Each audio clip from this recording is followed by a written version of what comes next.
शन्नो मित्रः शं वरुणः शन्नो भवत्वर्यमा शन्न इन्द्रो बृहस्पतिः शन्नो विष्णुरुक्रमः ॐ शान्ति शान्ति शान्तिः।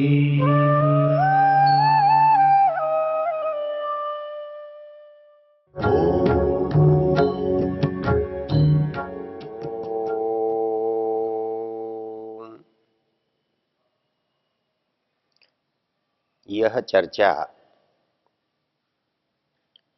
यजुर्वेद के 31वें अध्याय पुरुषाध्याय की है। जिस मंत्र पर हम आज चर्चा करेंगे वो बहुत ही भिन्न भिन्न विचारों का प्रतिनिधित्व करता है। मंत्र को पढ़ने वाले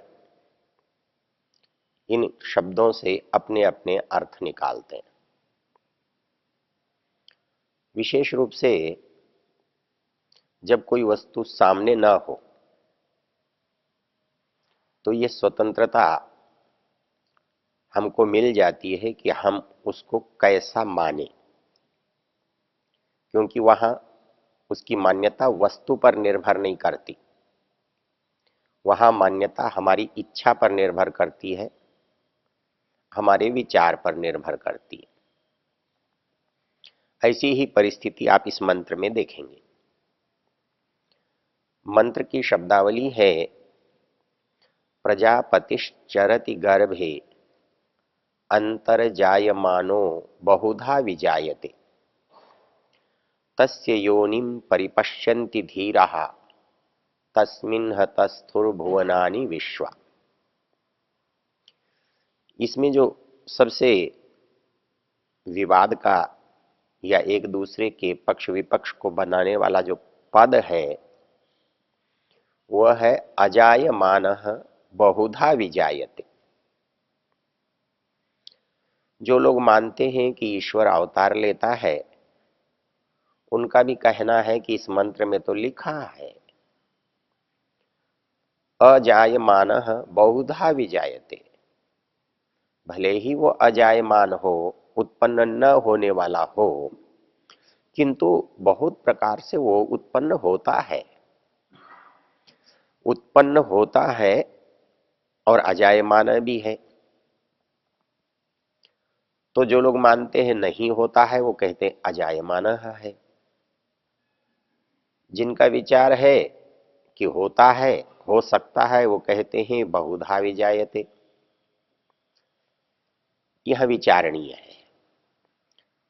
प्रथम बात विचारणीय यह है कि कोई भद्र व्यक्ति, कोई बुद्धिमान व्यक्ति, और विशेष रूप से फिर हम जिसे विद्वान कहते हैं वो व्यक्ति असंगत बात नहीं कहता, विरोधी बातों को एक साथ नहीं कहता। जो भी बात होगी उसमें संगति अवश्य होगी। वेद के लिए कहा जाता है बुद्धि पूर्वा वाक्य कृतिर्वेदे। वेद में जो कुछ कहा गया है वो बहुत ही बुद्धिमत्ता पूर्ण है। सामान्य व्यक्ति भी असंगत बात नहीं करता, तो फिर वेद में असंगत बात है ऐसा कहना वेद की मान्यता और वेद के सिद्धांत के विरुद्ध होगा। तो जब कहीं विरोध प्रतीत होता है और किसी बुद्धिमान के द्वारा कहा गया वाक्य है तो हमें उसकी संगति लगानी पड़ती है, उसमें समन्वय खोजना पड़ता है। वो विरोध दिखाई देने पर भी वास्तविकता में विरोध नहीं है, ये बात हर बुद्धिमान व्यक्ति के वक्तव्य में होती है। एक वेद सम्मेलन के संदर्भ में एक व्यक्ति ने बहुत सारे विचार रखे, जैसे आजकल के आधुनिक तथाकथित पढ़े लिखे रखते हैं।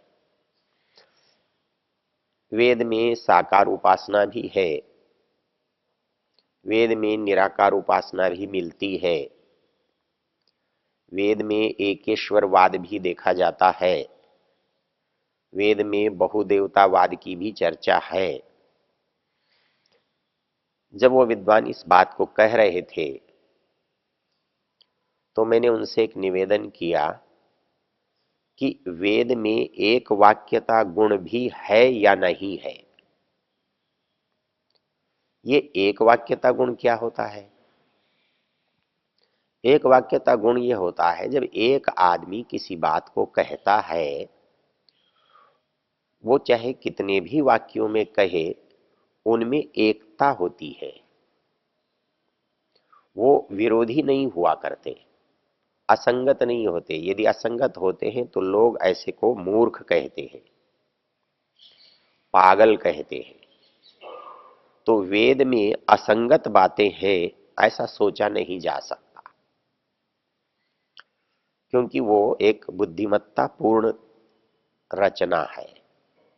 तो ऐसे ही यहां अजायते और बहुधा विजायते दो विरोधी बातें नहीं है, अवश्य ही दोनों बातें एक ही है।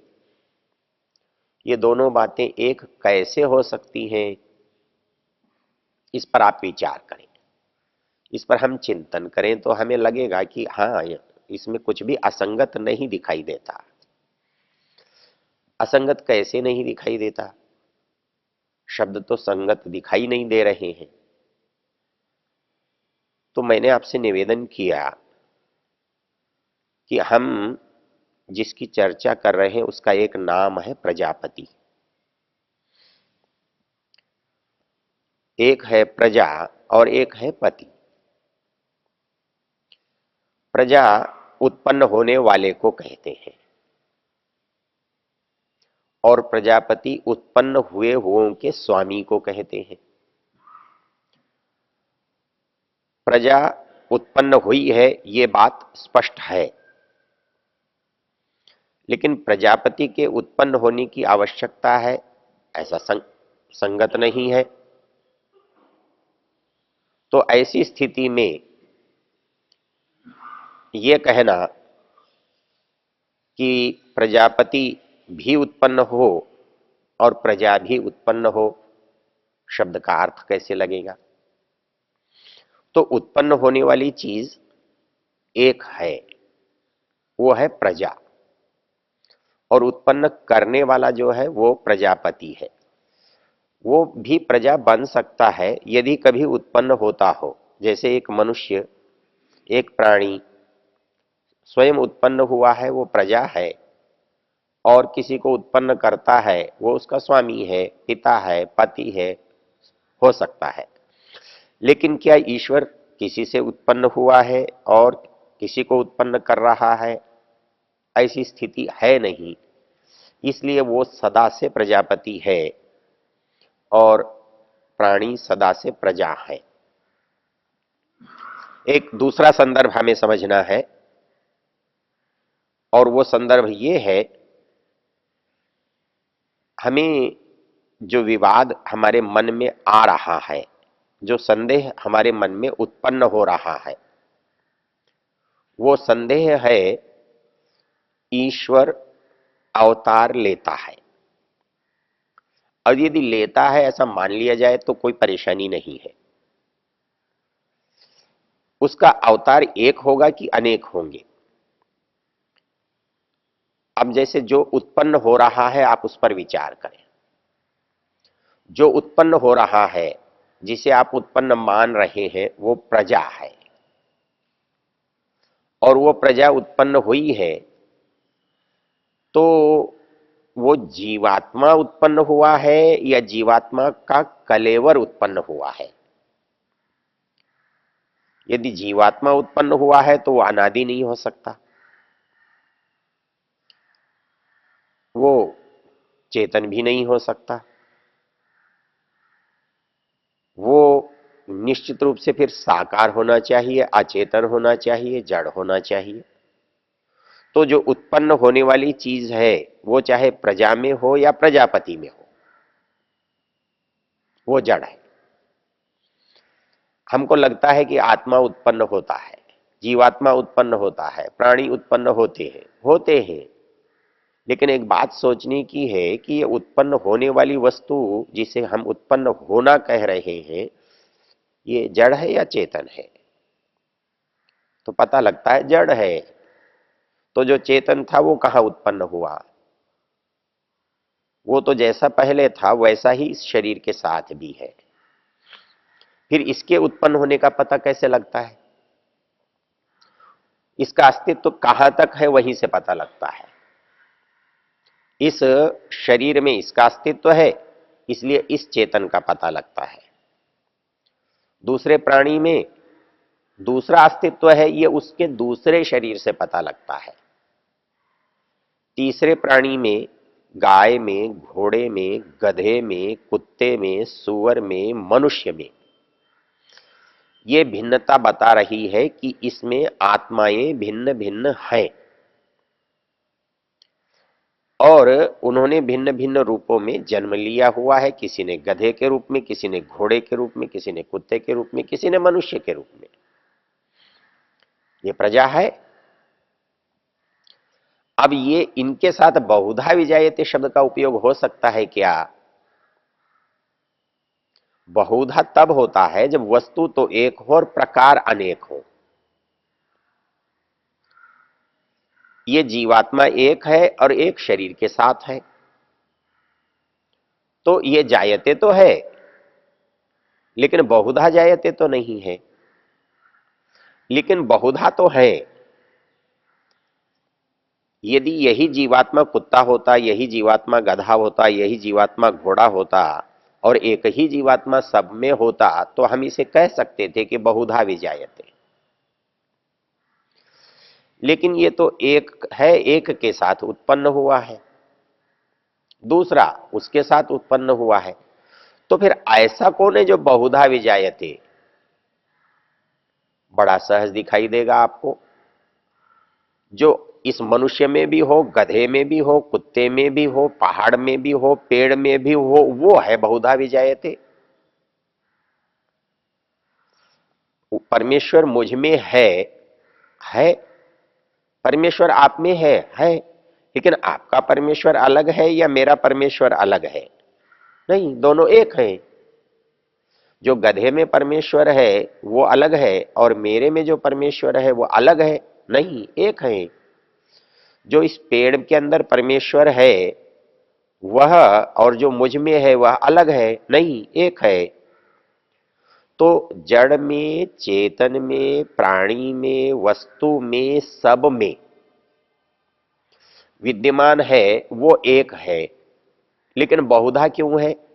कि कहीं वो गधे के रूप में दिख रहा है, कहीं कुत्ते के रूप में दिख रहा है, कहीं मनुष्य के रूप में दिख रहा है, कहीं पहाड़ के रूप में दिख रहा है, कहीं नदी के रूप में दिख रहा है, कहीं समुद्र के रूप में दिख रहा है। वो बहुधा दिख रहा है, इसलिए बहुधा विजायते। उसको आप बहुत प्रकार से देख सकते हो। क्योंकि देख कैसे सकते हो? जैसे जीवात्मा को देख सकते हो वैसे ही उसको देख सकते हो।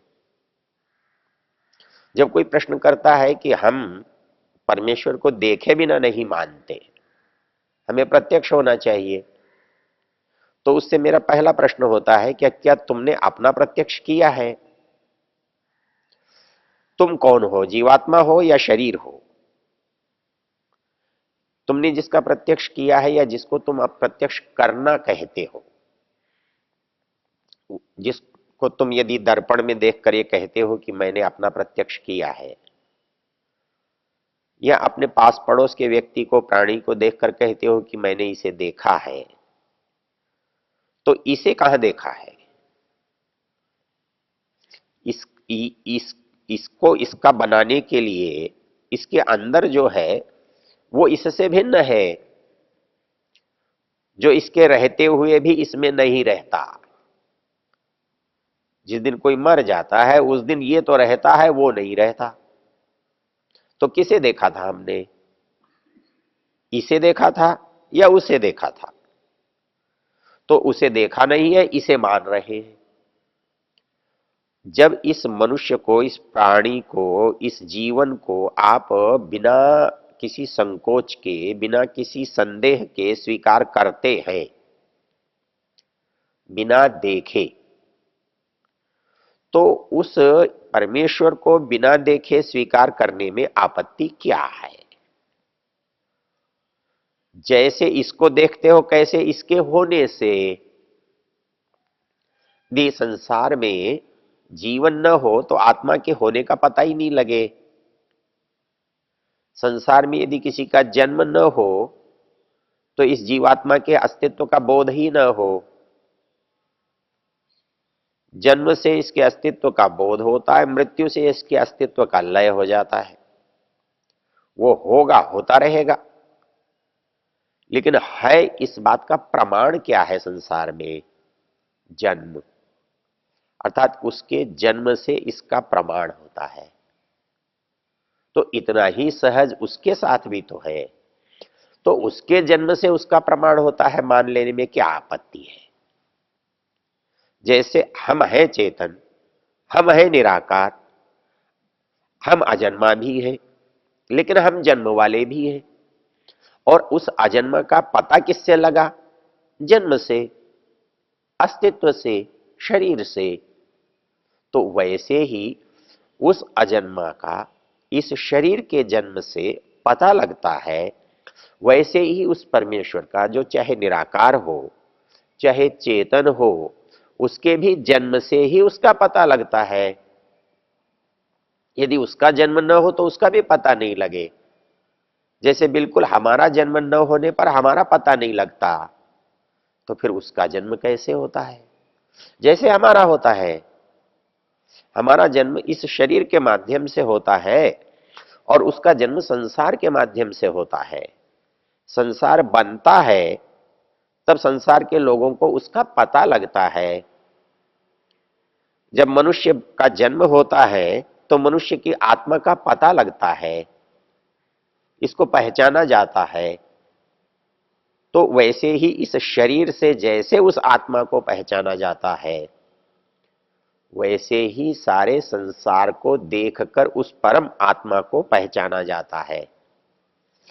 मैं उससे अलग इसलिए हूं कि मैं एक शरीर में हूं, वो एक इसलिए है कि वो सब शरीरों में एक है। वो सब शरीरों में एक है इसलिए सारे शरीर उसके हैं। और सारे शरीर उसके हैं, कथा पता कैसे लगेगा? जैसे मेरा पता लगता है मेरी क्रियाओं से। मेरी क्रियाएं मेरे शरीर तक सीमित हैं। मैं दूसरी वस्तु में, दूसरी शरीर में, दूसरी जगह पर क्रिया नहीं कर सकता हूं। लेकिन जहां मेरी क्रिया समाप्त हो जाती है, जहां मेरी क्रिया सीमित हो जाती है, वहां भी दूसरी क्रिया को मैं होते हुए देखता हूं। वहां वो क्रिया होती हुई दिखाई देती है। तो जैसे मेरे क्रिया होने से मेरा पता लगता है, वैसे ही उसकी क्रिया होने से उसका पता लगता है। मैं करता हूं, वह भी करता है। मैं चेतन हूं, वह भी चेतन है। मैं निराकार हूं, वह भी निराकार है। मेरी सीमा है, वह असीम है। तो मेरे एक शरीर से मेरा बोध होता है और संसार के सारे शरीर से उसका बोध होता है। यही इस मंत्र का मुख्य आशय है। ओ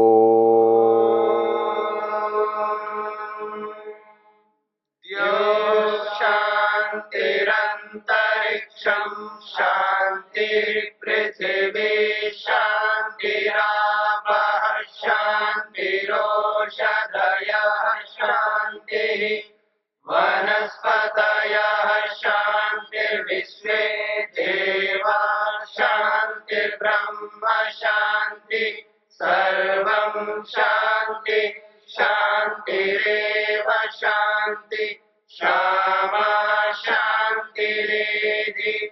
ओम शांति। शांति शांति।